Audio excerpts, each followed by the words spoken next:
The following podcast may contain material not suitable for children. Listener discretion is advised. If you follow this show, you know we don't typically cover politics, at least not directly. We're all about democracy and people choosing issues and candidates that reflect their values and needs. But this season we have shined more of a spotlight on politicians because we're living in unprecedented times. In Ohio especially, the makeup of the state's demographics isn't reflected in our legislature. Gerrymandering, identity politics, misinformation, and corruption have paved the way for an imbalance that doesn't reflect anyone's values or needs, other than the ultra-wealthy and those in their pockets. Allison Russo, currently an Ohio State Representative, is running for Secretary of State, a role that's pivotal in keeping Ohio elections fair for everyone. Not Democrats, not Republicans, not independents. Everyone. In our going there fashion, we don't just want to hear the talking points and campaign speeches. We want to know who each candidate is as a person, as a parent, a neighbor, a coworker, and a citizen. We want to joke with them, share some heartfelt stories, and see the humanity that's going to guide their decisions moving forward. So we cracked open the book from the Zach Galifianakis School of Journalism and invited her for a semi-tongue-in-cheek conversation full of candor and authenticity while she still remained in that space between two terms. Ladies and gentlemen, keep your arms and legs inside the car at all times, cause we're going there. No, you didn't. Taboo topics are back on the table. Welcome back, everyone, to another Season 3 episode of the Going There podcast. I'm your host, Matt, and we are very excited to introduce today's guest. I'm Allison Russo, state representative in the Columbus area, and I am running for Ohio Secretary of State. According to IMDb, you were in some of the Lethal Weapon movies. Did Mel Gibson make Danny Glover use a separate drinking fountain? Wrong, Russo, but I often get mistaken as her sister. Oh, yeah, because it says Renee. Oh, you're not Renee Russo. Not Renee. That's going to really mess up a bunch of my next questions. So I'm going to need a minute to collect my notes. Why don't you spend that time telling us a little bit about your background? Where did you grow up? Rural Mississippi, is that right? Yeah, so I am not an Ohio native. I grew up, I say, not Southern Ohio, not Kentucky. You just keep on driving further south. I was born and raised in Mississippi and grew up in a very small town. My small town creds are real because I had 35 people in my graduating class, K through 12, in the same building. And grew up in we didn't have a lot of money or resources. My mom was a single mom for the first part of my childhood.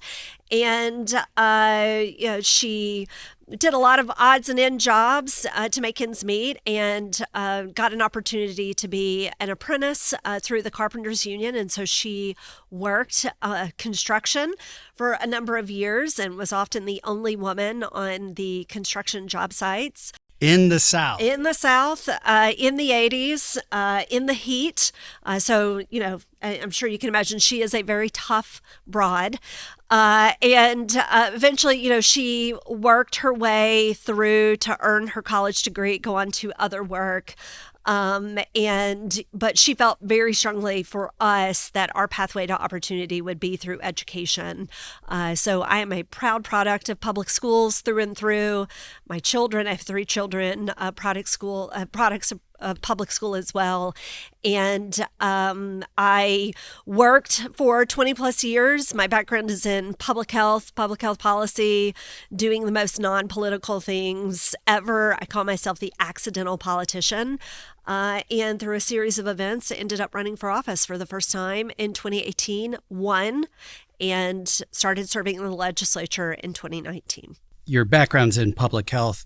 A really important question I have is Dr. Oz, Dr. Phil, or Dr. Seuss, who's more qualified to give medical advice? Most definitely Dr. Seuss. I agree. Okay, so one of these cards actually played well.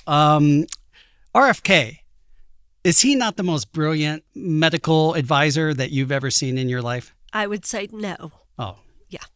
Well then, not a lot there between the ears. What brought you to Ohio? I married a guy that I met shortly after college who was Air Force. And so we moved around quite a bit and moved overseas, moved around the country. And we were back in Washington, D.C. for a while. When we started to have children, we wanted to come be somewhere that was not the DC area, and he had family here in Ohio, and so it really checked all the boxes for us, Columbus in particular, and we ended up in Columbus, Ohio, and the rest is history, and we stayed. We weren't even sure if we were going to stay for longer than a few years, but we loved it so much and loved our community so much, and here I am. For better or worse, Ohio is like molasses. It doesn't want to let you go. That is true. And in fact, since we have been here, there have been additional family members that have moved to Ohio. So we are growing the population here single-handedly. Well, thank goodness, because I know one of our biggest exports is young people who want to move on out of here because of the lack of opportunity. Yeah, that's right. And I have my oldest now is in college, and that's a discussion we have quite a bit. Is what will be his plans after? Does he want to be in Ohio? Does he want to be somewhere else? I suspect he will be somewhere else for a little while, but hopefully we can bring him back to Ohio. And I love that Ohio is your home. So yeah, your husband, he must have been active military, he was active duty. Yeah. Was he not aware that you can get out of that by pretending to have bone spurs? Well, he didn't use that excuse. He just did his service and did it proudly. Oh, well, that's a really good I know, thing. Novel concept, right? That's novel. Yeah. Like you said, you were the accidental politician. You had a background that was in a lot of ways removed from it. But as we're seeing, there's this uptick in people basically saying, I can't just watch this anymore. If you rewind 10 years or so, most people couldn't name anybody in the president's cabinet, right? They could name the president, maybe the vice president, your average person. Now everybody is almost too aware of what's going on. Unfortunately, not aware enough about what's going on at the State House, which we can get into. But what really, not bone spurred, but what spurred you to get into politics? Yeah. Well, that's an interesting transition into what spurred me to get into politics. For me, the defining moment was really election night on 2016. Up to this point, I would describe myself as a very engaged and informed voter, like many people. Certainly having been a military family, moving around, we were those people who had to cast our vote from overseas and from out of state, really understood the power of voting and why it was so important in our civic duty to do it. But on election night in 2016, my youngest child, my daughter, was only 6 weeks old, so I was up with a newborn, watching those election results come in, and very concerned about what I saw and what that might mean for not only the future of the country, but my rights, her rights. And I had this real moment where I made a promise to her and to myself. I would never again stay on the sidelines. It was not enough to just be an engaged and informed voter. I had no idea what that was going to mean, but I just knew that I had to do more. And I think many people had that same awakening. And you saw many women, especially across the country, step up and run for office for the first time, beginning in 2017 and in 2018. For me, because of my background in healthcare and the work that I had been doing, I began connecting with fellow community members. There was a lot happening in Congress and at the Ohio State House in the healthcare space in terms of, removing the Affordable Care Act, rolling back Medicaid expansion, that would cause a lot of people to lose their health insurance and lose healthcare coverage. And I started using my expertise to really help people better advocate for those issues to their elected members of Congress and the legislature. And in 2018, at the beginning of 2018, the gentleman who was my state representative who was a Republican, he decided to run for a judicial seat, which meant that the seat was going to be open. And someone said, you should run for that seat. And I said, you are out of your mind. I'm a mom with 3 kids. We're very busy. I have a toddler. I have boys who play travel hockey. We are all over the place. This is the worst possible timing for me to do anything new and take on anything new. But I remember that promise that I made to myself and my daughter in November of 2016. And I thought, you know what, I have to get off the sidelines and I have to do something. And so that's what I did. And I decided to run for office. Had no idea what I was doing. At first, it was literally me and a couple of my mom friends because we knew how to connect with people in our community. And I called it the multi-level marketing strategy for campaigning. And it was a bunch of house parties and getting other people to host house parties. And by the time I was done with that election, we had knocked on 45,000 doors, my team, massive team of volunteers that we were able to bring in. And I won that election and flipped that seat. And the rest is history. That's awesome. So how sad were you when Biden stole the election in 2020? Well, as 60 court rulings have proven, 60 plus over and over again, Biden won that election fairly. Oh, well, according to Truth Social, that's not the truth, but I don't know. I guess I'll have to go with your word for it. Yeah. So as not just a mother, but a mother of a daughter, how do you have conversations with them now, 10 years down the road? A man who has said certain things grab him by the you-know-what, the Epstein files, the way that's being handled. How do you have that conversation where you are preparing them for the future without completely jading them or trying to turn them into a puppet of your design? Yeah. Right? How do you do that balancing act as a mom? Well, it's a great question. Now, my youngest, my daughter, who is now 9, there are a lot of conversations that we don't have with her at this point, but really she has only known me as someone who goes to work at the state She only house. knows Supermom. Who's the older on, kids are like, who the hell is this person? It's That's totally normal that mom is on the news sometimes, Yeah. or that, she spends some of her weekends, going to campaign events and getting all the free snacks that she could possibly want. That's totally normal to her. She really knows nothing different. And it's really cute because she loves to carry around a clipboard as well. She's on the road with me quite a bit. And one day we were walking to school and she said, Mom, we should collect some petitions to put sidewalks, because we don't have sidewalks on our street that connects to the street we have to walk to for school. And I said, yeah, that's great. That's something you should do. So she's already sort of putting those pieces That's together. civic-minded. I know. So that's my daughter. My boys who have, gone from elementary school sort of seeing this over the last, I'm in my 8th year of service. I have one who's in college now, one who is a 10th grader. They have a little bit of a love-hate relationship with this work because it's very public. And they know that I'm in the public, and so I try to be as protective of them and their privacy as possible. But it is interesting, and my husband and I have always felt very strongly that we have our values and we share our values with our children, but we want them to be critical thinkers and to come to conclusions on their own. And so we do a lot of back and forth questioning at the dinner table and in other circumstances because, they're kids and they're getting information from, especially as young boys, information from a variety of different places and things that they hear at school and things that they see online. And so we're always, questioning.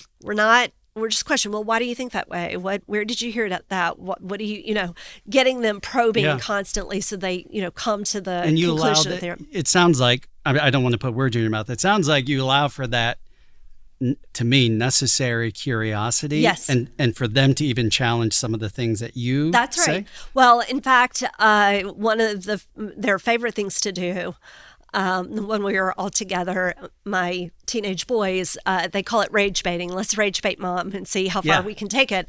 And I mean, it's almost comical because they will parrot things that they know and they see that are so, the most ridiculous things.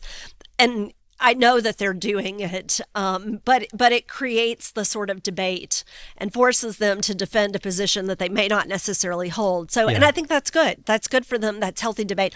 Honestly, that's, all children and young adults should have that experience to really, think critically about issues and come to their conclusions. The thing that is missing in our modern media and politics that are front and center, I'm not saying it as an absolute, is civil discourse, where you're going into the conversation with an openness and willingness to hear and learn from the other person, not just to make a point. They have those Jubilee videos that most of us have seen at least clips from, and there's very little curiosity in that room. It's all my point versus your point. There, at least some people are willing to concede on certain things, but there is no curiosity anymore. Right. It's no longer, how can we see from the other person's point of view? I don't know what the intentions were behind that, but, when you have a doctor sitting down, for example, with a bunch of anti-vaxxers, I don't hate anti-vaxxers. I understand why some people have a distrust of the medical community. That's right. Especially if you're Black, of a certain age, if you have mental health issues of your past. That's right. However, I just see a bunch of people saying, no, you're wrong, screw you, you go sit down. And I feel like the system's broken. And I think that very much is taking its cues from what we're seeing at a federal level and from a national level in the media. Well, and I think this all gets exacerbated by social media and algorithms. And, people get in their silos in that, an algorithm is only feeding you the information that reaffirms what your set of beliefs may be. And it's doing that intentionally. And I think, it's driving us further apart as people and as a country. But I really worry about it in terms of young people, especially younger boys and young men, as sometimes, we're becoming more isolated as well. Those connections that are being made primarily through social media or online gaming platforms or, whatever the case may be, again, is it creating these extremes in a more accelerated way? We talk a lot about both, me in terms of being someone who serves a community, but also with my own children, about the importance of bring conversations offline, have conversations with people who disagree with you, be around people who are different than you and who may not share the same opinion. Because that is good for all of us in terms of discourse, but also gives us connections to people. And, going back to, how my husband and I first started our marriage was in a military environment where you have people who come from all different backgrounds from all across the country. Some folks who are serving this country who aren't from the United States.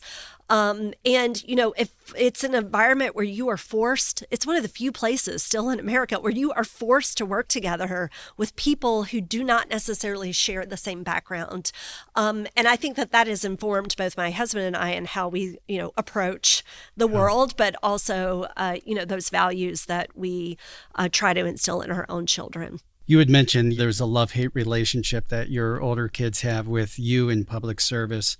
One of our mutual friends and colleagues, Casey Weinstein, and his wife have both been on the show a few times. And one of the major reasons why I was first introduced to him is that was when the very big anti-Semitic outlash was happening. We watched it happen on January 6th, and then we watched a bunch of local things happening. Are your kids being dragged into some of those types of things where the mudslinging has gotten way worse and more real, more of a real threat, I think? So Casey and I have known each other. Well, we started serving together. We both came into the legislature at the same time. So, and we have kids. My youngest daughter. Force. You guys have a lot. He went to the Air Force Academy. My husband went to the academy as well. Yeah, so we have a lot of connections, and we talk a lot about our kids and this work that we do. I would say we have been very careful, especially the online discourse, which is such a toxic place, especially in politics. He's the online mastered discourse. it, though, by the way. Yes, he has. Like he's I'm just he's saying, much better at it than I am. He's much better. He takes it head on. And so cool. I tend to, not give it life as much as possible. And, neither approach is right or wrong. No, it's just right. different styles that we have. For me, especially for my kids, and even my husband, we have encouraged them to stay off of those platforms. I mean, certainly my older kids are now much more, they're on Instagram and, some of the same platforms. But to stay as far away from that as possible, not give it life or spend energy on it. My husband is actually not on social media at all, which is kind of a miracle. He's like this rare breed. I'm so jealous of him. I am so jealous. I don't know of how him. he's managed to do this for so long, but I am actually very thankful for that as a spouse. Because I think especially as a spouse, it's really, really hard not to be super protective and defensive. Yes. You end up fighting other people's battles more than your own. You call me a jerk, I laugh it off. You call my spouse a jerk. That's right. And it's just, don't give a life. Them's fighting words down in Mississippi. That's right. Yeah. So he hears about it, if something has upset me or something is going on. But you can also be a little removed from it, which is helpful. Yes. Because it gives me perspective. When I think something is a really big deal, he's like, yeah, nobody cares about that. Nobody's paying attention. Perspective is great. Yeah. And that's what social media actually takes you away from. You talk about being in the silo with the algorithm, this echo chamber. I have a journalism background, and I realize the importance of a diverse portfolio of media and information coming to you. That's right. If everyone's telling me I'm right, I realize the whole system's broken. Yeah. I know I'm not right all the time. I know my opinion needs challenged left and right.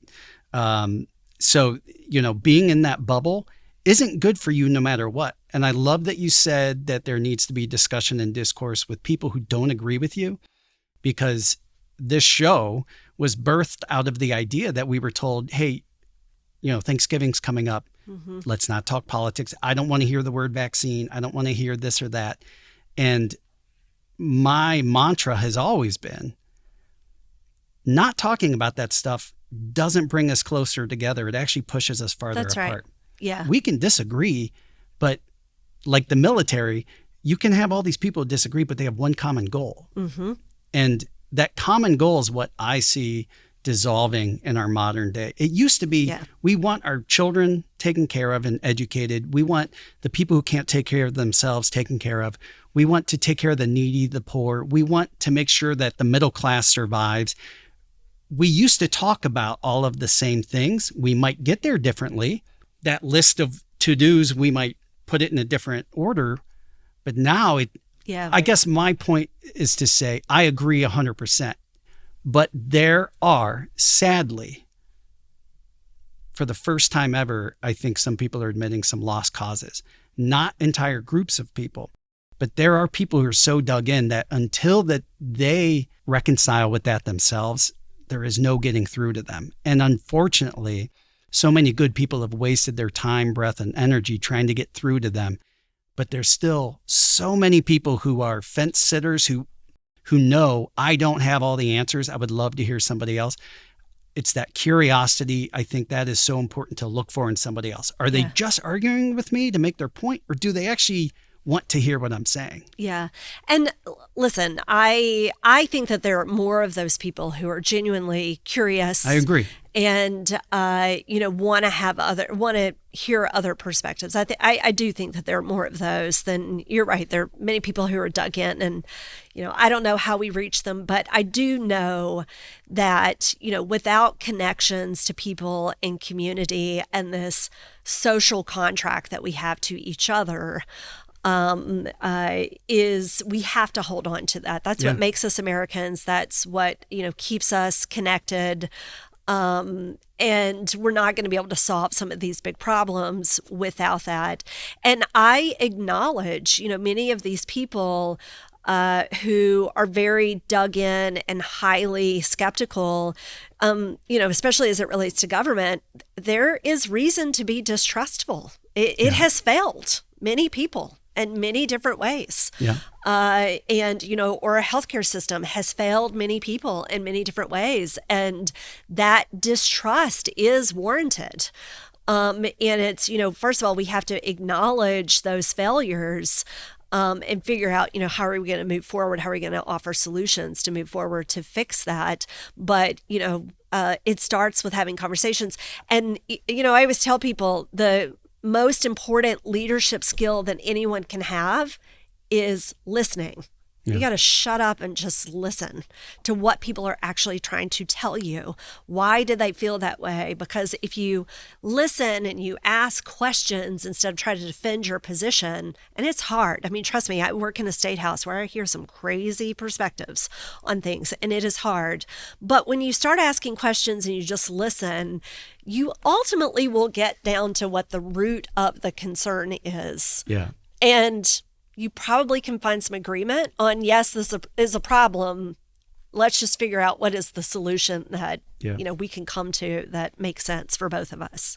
A lot of times it's, so actually this is because of this thing that's totally unrelated to what you're fighting. Yes. It takes a lot of empathy and courage and, divine energy to continually do that. So thank goodness there are people like yourself and Casey and others who are willing to do that work, because that might be the hardest work. And how you keep your sanity intact is beyond me. And sometimes that doesn't always happen. No. And there are moments where I think, why are we doing this? This is nuts. But you're human. And I think the humanity is what's been lost, is that public image of perfection. For example, our president has never once admitted he made a mistake. Yeah. He's pointed out other people have. He's pushed it off onto somebody else. There's never been an admission of guilt. Yeah, well, that narcissists rarely admit their own flaws, but yes. Okay, so you are going to help us by hopefully entering into a new position. I have it written here. It's administrative assistant to the state. No, Secretary of State. You're not allowed to say that. That's sexist. Okay. Well, Secretary of State. I don't deal with foreign countries either as Ohio Secretary of State. Realistically, I think a lot of people have no idea what a Secretary of State does. Yes, and a lot of people think that you're going to be a foreign dignitary. That is not with the Ohio Secretary of State. The Ohio Secretary of State is the state's chief elections officer. So is responsible for ensuring that there are fair and free elections across our state, working with all 88 county boards of elections. Do we want fair and free? Of course we want fair and free elections. I want fair and free elections. Okay, got it. Okay. I don't assume everyone does, but I think the vast majority of Ohioans want fair and free elections. That might be one of the most important roles in one of the most important states for some of the most important elections. Yes, it is a very big, important job that many people don't know anything about, which, is slightly terrifying, but also is an opportunity to talk more about what this job does. It's a statewide office. It's on the ballot when the gubernatorial race happens every 4 years. And it is incredibly important if you care about having government that is accountable and transparent. The way that we do that in this democracy is through your vote. And the Secretary of State's job should be to be an advocate for you as a voter and to ensure that you are able to have your voice heard at the ballot. What do you say in the office? Explain it to me like I'm 5. Yes. So elections happen on average every year. And then there's different ballot issues Yes. that show up every year. The major elections are every 2 years. In between the actual elections, what all is the Secretary of State doing? Well, first of all, there are elections every single year because our local elections happen in odd years. Right. And our state, countywide, sometimes presidential elections happen in the even year. So there really are no off years or off periods of time. You will have small gaps of months, but the election calendar is going continually year after year, year round, because even in local elections, you will have primary elections, you will have a general election, you could have special elections, levy issues, for example, that come up. So it is a continual work that happens from the Office of the Secretary of State. Everything from, how do candidates qualify to be on the ballot, campaign finance issues, in terms of resources that are given to our boards of elections, poll worker training. Do they have the resources, for the materials that are needed to administer the election? Advocating in front of this state legislature, because while the Secretary of State is the chief elections officer, it is the state legislature that creates the rules around election through laws that are passed. And unfortunately, with this legislature, they are very adversarial to voting. And so it is, how are you advocating in front of this legislature, hopefully for voting and for voters, not against them? That's not what we've had currently. But that is a big part of the job as well. On top of there are other business services that the Secretary of State does that are less exciting, less sexy, but also very important. Will you make the entire staff refer to you as Madam Secretary? Maybe. I like that title. It's a really good title. Yes. Yeah, it's a great show too. The primary election, by the time that this episode airs, we're going to be really close to that. Yeah. When is the primary election? The primary elections for all of these statewide offices, state house races, some county races, will be on May 5th, Tuesday, May 5th. Early voting starts on Tuesday, April 7th, because we have 4 weeks of early voting that you can go to your Board of Elections. But importantly, the last day to register to vote, for people who may not be registered, aren't sure, is April 6th. In Ohio, unfortunately, voters are locked out 30 days before the election. If they have not registered within that time period, they are not eligible to vote in the next election. So we want to make sure people are registered to vote, that you check your voter registration, but you can start early vote on April 7th. And the election will be on Cinco de Mayo. Yes, that's right. I didn't even think about that. And yes. Hopefully we get a nice Latino show up at the polls. Or have some margaritas, one of the two. Hopefully you'll be celebrating with a margarita at the end of the night, right? Yeah. So you're running against, you have one Democrat who's running against you in the primary, right. Brian Hambly. What can you tell us about your opponent? And I say opponent loosely because I realize you guys have also... I make it a practice not to talk about opponents. I've been in primaries before, in general races. My job is to talk about me. I would say for me, the biggest distinction and what I bring to the table is experience. And it's experience in my time serving in the legislature, working on some of these election issues, voting issues, really in the trenches and some of the biggest fights that we've had in the state in terms of defending direct democracy, defending the power of the people. I was very deeply involved in fighting against that 60% threshold in that August special election in 2023. Yeah. This job is too important to not have that experience brought to the table and to be ready on day one to do this work, because we're in a real fight for our democracy. I will be ready on day one to do this work and be a firewall to some of these attacks that we are seeing, both from our own state legislature, but also now more and more from this president and a federal administration that seems hell-bent on interfering with our elections and taking over our election process. When this releases, we'll be very close to that primary election. Right now, we're still in February. Actually, we just had the Super Bowl. Great question. What was your favorite part of the Turning Point USA Kid Rock concert? Well, I did not tune into that one. Oh. I am an actual Bad Bunny fan. But he only speaks Spanish. I couldn't understand anything he was saying. The language of music is universal. So I watched the halftime show. I will say it was the most boring Super Bowl otherwise. Yes, it was. Jokes aside, I went into it going, I don't know anything about Bad Bunny. I know of him. I've heard some of his music. It isn't really my thing. I'm all about people having their own taste and choice. That's not what the Kid Rock thing was about.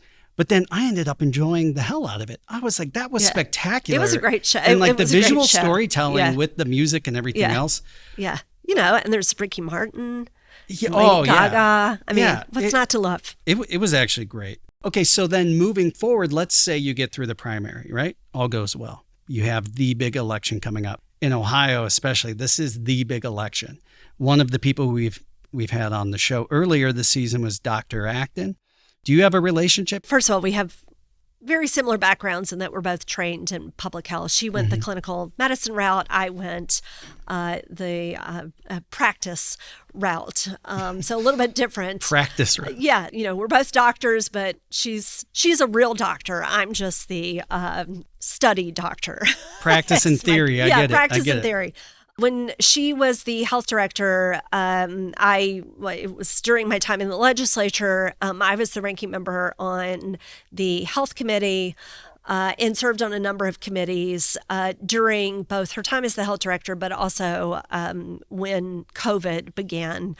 And so I had interactions with her certainly throughout that period of time because of, you know, some of the things we were navigating. In the legislature, there was a real push by the supermajority to take powers away from the governor, which was a really interesting position for me to be in as a Democrat because I was defending the governor, who's not my party. So it was a very strange place. But so I got to know her a little bit there, and then, you know, have certainly known her after she stepped back from that role. One of the questions I asked her, you know, what happens when something comes down from the federal asking you to do something you don't believe in? And one of the roles that she said, I need to make sure I have a very good Secretary of State. Yeah. Well, and a lot of people don't understand this. Just because the federal government says, so a president, for example, says, you know, I want you, state, to hand over your voting files. They can only do that if Congress has given them the authority through federal legislation. Well, that hasn't stopped them before. No, but, you know, a federal agency just, you know, can't up and demand information or for the state to do something without the authority to do it. And, you know, what we need, Republican or Democrat, but people in statewide offices, in state legislatures, you know, when we see that there is this amount of overreach that this administration in particular has been displaying over the last couple of months, especially, is, you know, you've got to have people in these offices who have a backbone and the courage to say, no. Just because you demand it, you don't have the authority to have it. And our Constitution is pretty clear about that in many respects.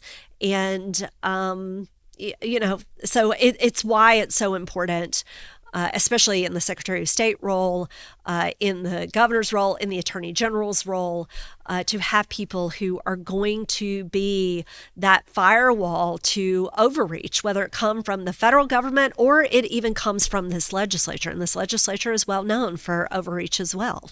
Yeah. Well, then how hurt are your feelings going to be if you end up like Wes Moore and not invited to the governor's dinner? Well, yeah, so sad for him. Probably not very sad. So. Oh. I fully anticipate I will not be invited. Although I do wonder where this dinner will be held because the West Wing has been torn down. So I'm not entirely sure where, you know, where, well, I guess the big Epstein Island? I don't know. Ballroom that allegedly will be built, or at the Trump Center. I don't know. Yeah. Yeah. Mar-a-Lago. There's lots of great, wonderful places it could be. Sure. If you're into that sort of thing. I want to stay diplomatic here. Okay. Your critics, I know some of the people have said, contrary to what you just said, she caves to Republicans, like with the redistricting map. Yeah. What do you say to that? First of all, I vehemently disagree with that. I think what I have learned in the, you know, serving the super minority and I was the House Minority Leader for 3.5 years.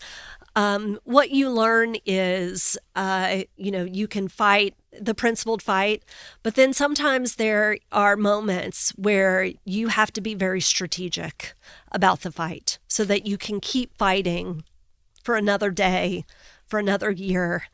and you keep moving the ball forward. And that is, I think, from the outside, there's a role for advocacy and activism. But when you are in these roles where you have to govern and you have to be strategic, sometimes you have to make a decision that's not a great decision, but it's the less bad of the two really bad decisions. And for me, in 2023, I have to think about the years because I went through so many rounds of this. In 2023, after having gone through 5 rounds of redistricting with a majority in 2022 who clearly was not going to follow the rule of law, they were not going to follow court orders, and the circumstances in 2023 changed to they now had full control of the Supreme Court. That was not going to hold them accountable anymore. They would again be able to have the pen to redraw in 2 more years if we couldn't come to some sort of agreement where they would be able to draw even worse maps again. I made the decision, and the other Democrat who served with me on that commission, because the circumstances had changed and we wanted to be able to keep fighting to try to find some compromise so that we had a pathway to continue to gain seats in the legislature, which was critically important, take the pen permanently out of their hands and give the citizens an opportunity to go back to the ballot to change the process so the politicians were completely removed from it. I want to just touch on that again for one moment, because I think it's really important. People outside of the State House, people outside of politics, I understand, because we've all been those people who are like, why are you even playing their game? Dig your heels in, say, I will not move, you move. But the importance of being pragmatic with your approach and to diplomacy and tact, and why that is so important, because keeping your cool in those situations and taking the little wins while you keep your eye on the prize, that is such a huge part of what you guys do on a daily basis. It is. And listen, I am down for a good fight. I'm always down for a good fight. You're a hockey mom. Of course you are. And down for a principled fight. But there are moments, and you learn this, there are moments where, yes, you can take the principled stand and, fight till the very end, but it's not actually going to get you anywhere. And in fact, will harm your ability to keep fighting in the next month, in the next year. And so you have to be able to recognize when that is the situation and rethink how you're going to approach the fight. It's not that you stop fighting, you're just doing it in a different way that allows you to fight smarter as you continue to go along. And so and that is something that comes with experience also in this work. But it is, from the outside, that is sometimes hard to see. And so it's incumbent upon us to explain that. And, I try to do that. I always tell people, you may not agree with me on every vote that I take, but you can trust that I'm going to be open and transparent and tell you why I did this and explain it. Your end goal is ultimately to make sure to serve the people the best you can. And sometimes that means That's right. taking some small losses. That's right. And in the case of, the vote that I had to take in 2023, the strategic importance of that was, number one, we actually, the House Democrats, we actually ended up picking 2 additional seats in a very unfavorable election year, 2024, when everyone else lost. We managed to pick up 2 seats, which was incredibly important, because what that did, and a lot of people don't understand the nuances of the rules of the legislature, but what that did was it allowed us to reestablish what is known as the citizen referendum process.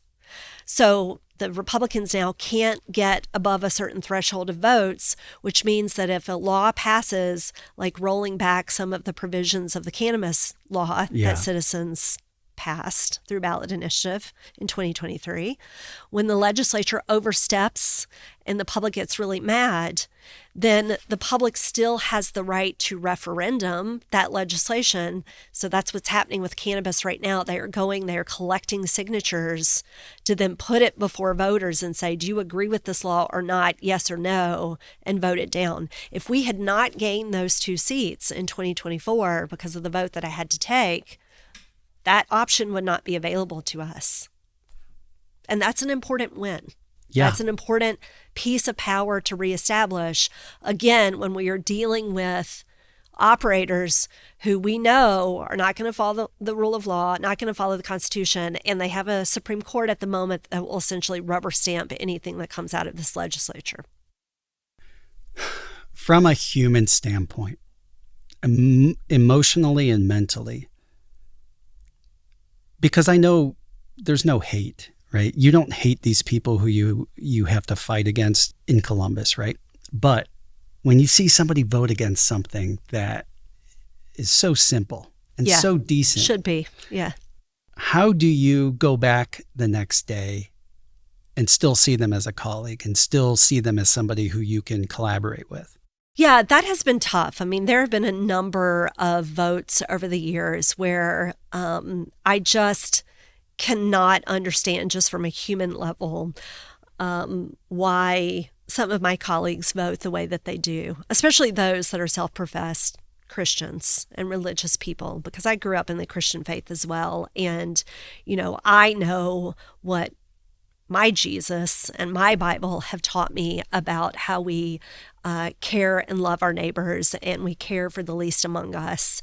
And it's hard. It's really hard. I mean, there have been moments on the floor where I have walked off and, shed a few tears because I just am, so frustrated just as a person. But, I also remember that, I'm there to get things done. And that means that sometimes I have to move past that and figure out how can I keep working with people, understanding who they are, and having relationships, oftentimes with people who I absolutely do not agree with on a lot of things. Because, again, it's about that. We have to have these conversations and try to find some common ground to at least be able to do a little good in this very unfavorable environment. So Ohio's current secretary is Frank LaRose. His family is well known for owning the beer distributor House of LaRose. You had mentioned... Although he's now my constituent. Yes, I was going to say you live by House of LaRose. Uh-huh. Like his actual house. Uh-huh. Yeah, like we're neighbors, one street over. I heard you also have other constituents that are John Husted and Vivek Ramaswamy himself. Although Mr. Ramaswamy just bought an even bigger mansion in another neighborhood, so he will no longer be my constituent. Yeah. Are you going to miss him? No. But yes, I have some very interesting constituents. You had mentioned earlier that you had to sue Frank LaRose. Is it because he messed up your beer order? No. In 2022, as part of this redistricting process that happened, and we went through 5 rounds of redistricting that year, not surprisingly, every time a new map would get introduced by the majority on the commission, and Frank LaRose was on the commission as well, they would mysteriously draw our candidates because the filing deadline for candidates to run was before these maps were released, they'd mysteriously draw them right out of districts. It should be that the clock starts over for the candidate qualification process, but we were getting stonewalled in the Secretary of State's office. And so we had to take him to court over 2 different circumstances to ensure that we had candidates qualified for the ballot. And the Supreme Court ruled in our favor at that point. And that is how, we got Dr. Anita Samani qualified to run for office. She's an OBGYN. Literally, we got her qualified. That case was decided the afternoon that Roe v. Wade was overturned. And so it was poetic justice that it happened that way. My God. And for a state that I think a lot of people think is very red, we passed the abortion protection, and Correct. we passed the cannabis in the Yes, same thing, in which was 2023. huge. Yeah, which speaks to, again, when we look at the actions of this legislature, and where most Ohioans actually are on a number of issues, whether it's cannabis legalization, it's access to abortion, it is how we fund our public schools, a number of issues. This legislature is very out of whack with the rest of the state. And so fortunately in the state, in Ohio, we have access to direct democracy. So when the citizens get frustrated enough, they can collect signatures and put issues on the ballot, which is what they did for reproductive rights and for cannabis, or they can do a referendum process and within a certain number of days and actually overturn legislation that they don't like. And that's a very, very powerful tool. Not every state has that, but those tools only work if you have people in statewide office, like the Secretary of State, like the Attorney General, who actually abide by the Constitution and the laws that dictate that right and how people go about obtaining that right. And what we've seen from the Secretary of State as it relates to citizen-led ballot initiatives is using the power of his office when he doesn't agree with a ballot initiative to try to prevent those citizens from having their voice heard. And so the most egregious example was in 2024 with the redistricting amendment, confusing the ballot language that voters saw when they went into the voting booth, so the people didn't know, were they voting for gerrymandering or against gerrymandering. He actually did the same thing in 2023 with the reproductive rights amendment and put very interesting language in that description in an effort to kill that ballot initiative as well. So on a grading scale of D to F, how would you rate Mr. LaRose? Oh, I would give him an F for frank. Well, that's very diplomatic. I like that. Yeah. If Democrats don't win the seat of Secretary of State, what might that look like?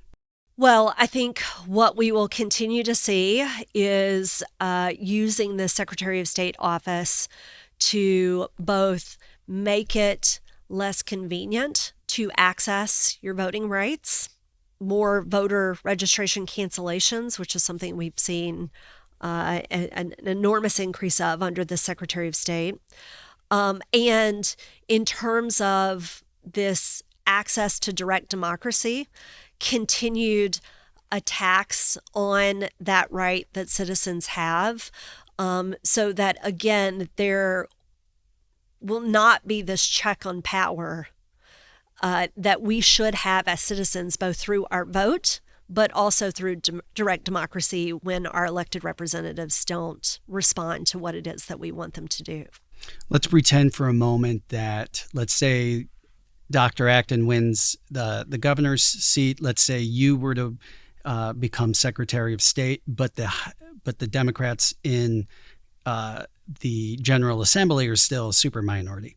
And that could very well happen. Although there is a path for them to get out of it, but that could very well happen. Yes. Do you still have power as the Secretary of State? Yes. Yes. I mean, listen, I fully anticipate if Democrats win, when Democrats win in November, we will have probably the most egregious attack on executive powers that we've seen in a long time. We saw this play out in Wisconsin, for example, from that period of election to the end of the General Assembly. We call that lame duck.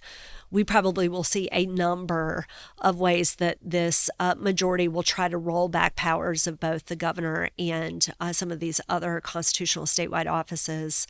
And we have to be prepared for that and figure out how we're going to respond to that as well.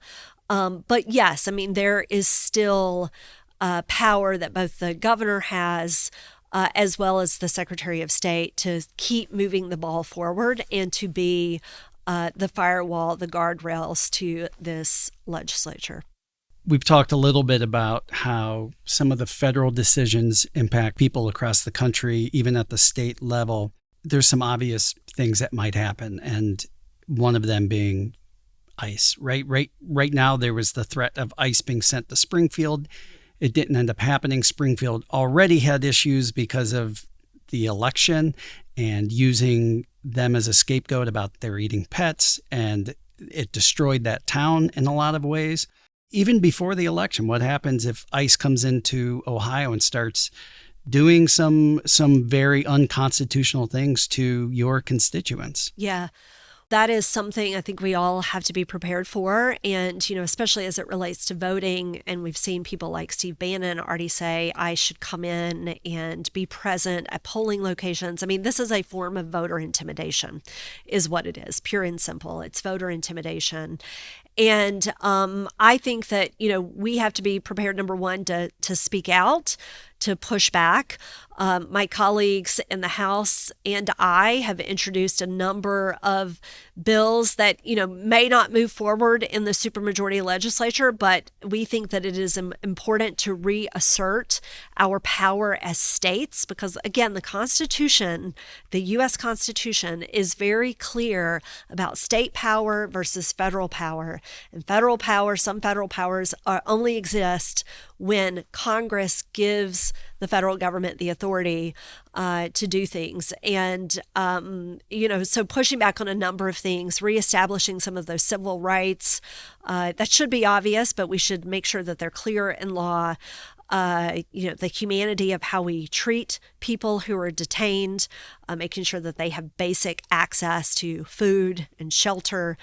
For me, I've been really focused on this data privacy issue as we're seeing a federal government demand more and more personal data from states, which again, they do not have the authority to have, that violate not only state law, but also federal law, like the Federal Privacy Act.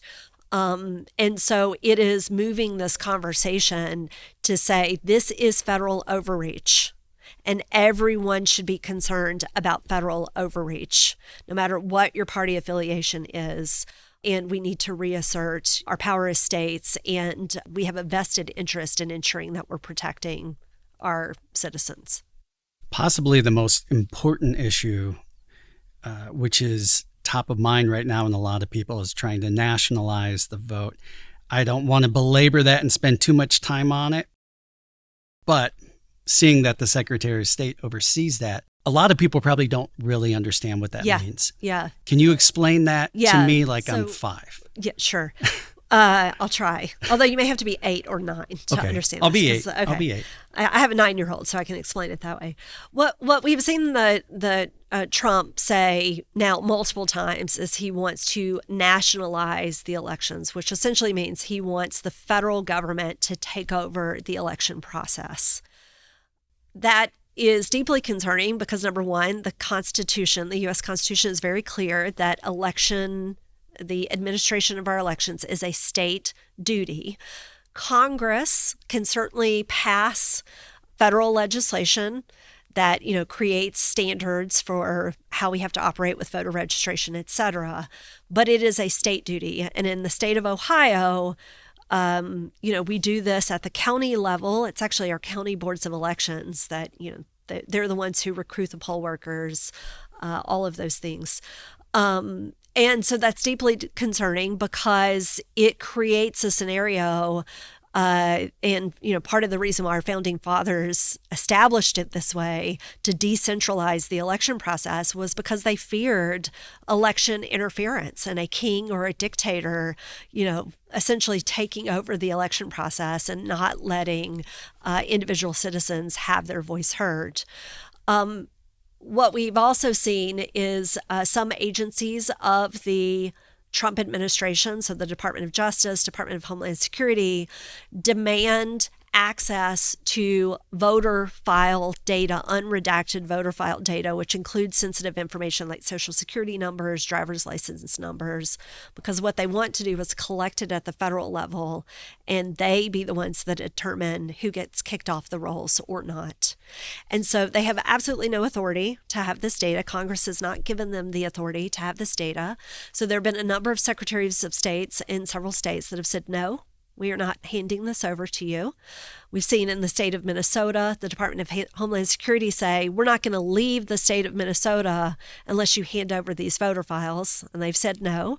And in every case that this has been challenged through a lawsuit in the federal courts, federal judges have said, sorry, Department of Justice, sorry, Department of Homeland Security, you do not have the authority to have these data, and the states don't have to turn it over. So again, that's just another example of why having a Secretary of State in place who is going to, number one, have the backbone and the courage to stand up to this administration that seems, again, hell-bent on interference, federal overreach, is going to be even more important after 2026 as we head into the 2028 election cycle. It sounds like Trump is just trying to streamline things and get rid of those pesky checks and balances that get in the way. You know, I mean, if the election results are not what he thinks that they should be, they obviously are wrong and full of fraud. That is a true statement. Your famous brothers, Joe and Anthony Russo, are bringing Avengers Doomsday to the screen this year. What superhero do you play in the movie? Superwoman.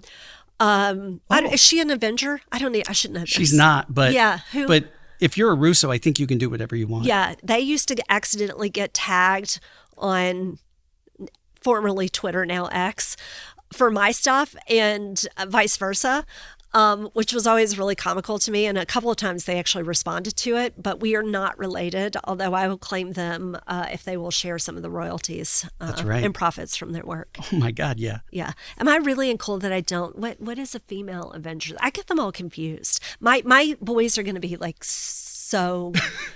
They're going to be so embarrassed. You want to make them proud. So the Avengers would be like, well, some of the female characters aren't around Wonder anymore. Woman is not. No, that's Justice League. Yeah. Captain Marvel? Yeah, Captain America? Yes, he's in it. But what about female? I want a strong female character. Captain Marvel is kind of the strongest female in that whole thing. Captain Marvel is a she. Okay. Yeah.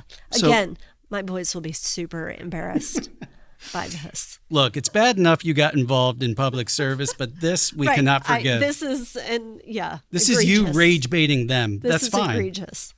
Where can people find more information about you and your campaign?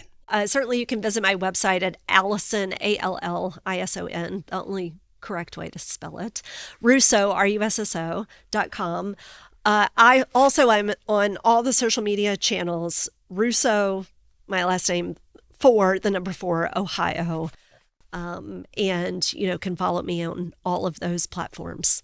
I rarely post on X these days because I do think it is a troll farm and it's just not a great place to be at the moment. So we'll put a couple of things there, but mostly it's Instagram, Facebook, TikTok, those places. Maybe that's where the governor's dinner is being held, is on X. It's anytime possible. Elon does a live event, it goes really well. I hear he's a big donor to the Big Beautiful Ballroom, so maybe so. I believe it. Yeah. He's a great guy, wonderful human. Okay, final question. What was it like to work with Danny DeVito and Get Short? Oh, damn it. It's still Rene Russo question. Let me just say this. Thank you for being a great sport today. I could not ruffle your feathers. It's been a genuine pleasure to chat with you, and I appreciate your candor and your willingness to keep fighting the fight that so many of us couldn't do. I joked that I'm selfish. That's why I couldn't go into politics. I couldn't go into politics because I would die on every hill. And I think there's a lot of people like that. And that's not a bad thing, but it also doesn't move the ball. As somebody who could be one of your constituents, it's really important to have those people up there who know when to die on a hill and when to accept the small wins or even take a small defeat. So thank you for doing that. And in a lot of ways, you are kind of a superhero. I think anybody who goes into public service for the reason to serve the public and actually keeps fighting those fights, there is something innate in you that is not in everyone. And I don't want you to forget that on those tough days when you're crying or going home and you need to punch something. That said, this is your final question. If you could have one superpower, what would it be? It would be for people to tell me everything that's in their mind and what they're actually thinking. Yes. It would be, I'd pull the real truth out of people's You'd heads. regret that really fast. I don't know. Sometimes I think I may already have that superpower. I used to joke that, people would just tell me the most random personal things, it's great, but it's also been it's put me in some very weird situations sometimes as well. But it's helpful, especially in public service, getting people to tell you what they're actually thinking and the truth. And those things that are going through their head is helpful. It's definitely a double-edged sword, and I've experienced it too, but there's something beautiful about people seeing you as a safe person, as vulnerable and curious, and they will share with you because there's this energy you give off and they will pick it up. And then I'm sure you've heard this a million times. I've never said that out loud. I can't believe I just told you that. Yeah. Well, thank you. I will take that. And by the way, you can label that as telepathy. Okay. And Professor X is part of the X-Men, but technically I think part of the bigger Avengers. Okay. So I just got educated on this. Again, my boys are going to be mortified that I do not know this. Thank you so much for taking the time out today to do this in the middle of a very busy campaign. And to all of you out there, go out and use your superpowers, which is your voice. Go out and vote. Show up on May 5th for the primary election, and then you have to go use your voices again in November. We have the power as the people to make changes. And really, this isn't about red or blue, Democrat, Republican. This is about what serves all of us the best. And we'll see you next time. We just went there. Now you can go to thegoingtherepodcast.com for links to all the podcast platforms, our socials, and of course, YouTube. While you're at it, give us a rating, share with a friend, and subscribe. This podcast is brought to you in part by its host and Frame One Media, in association with Kaylee Williams, Joe Calley, and Bobby Thomas.